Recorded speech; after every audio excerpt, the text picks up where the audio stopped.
রাত্রে মানুষ যখন ঘুমে যায়, তোমার বিবি যখন ঘুম যায়, তোমার ছেলে যখন ঘুম যায়, তুমি নিশি রাত্রে ঠান্ডা পানি দিয়ে ওযু বানিয়ে নামাজের মুসল্লায় বসো। তুমি আবার যখন ডাক দাও, রব্বুল আলামিন, পৃথিবীর কোনো মানুষ আমার গুনাহ সম্পর্কে জানে না, তুমি আমার গুনাহ সম্পর্কে জানো। আমি এমন গুনাহ করেছি আমার বিবি জানে না, বিবি গুনাহ করেছে আমি জানি না। আল্লাহ তুমি সব কিচ্ছু জানো, হে আমার প্রভু তুমি আমাকে মাফ করে দাও। আমার আল্লাহ বলে, তারপরও যদি তোমাদের আমি মাফ না করি, তারপরও বান্দা তোমরা আমার রহমতের দরজা থেকে ফিরে যাইও না।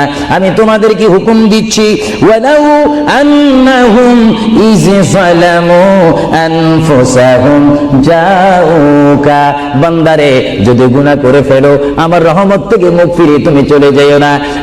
বান্দা, আকাশ পরিমাণ যদি গুনাহ করো, পাতাল পরিমাণ যদি গুনাহ করো, সাগরের পানি পরিমাণ যদি গুনাহ করো, পাহাড় তুলনায় যদি তুমি গুনাহ করো, আমার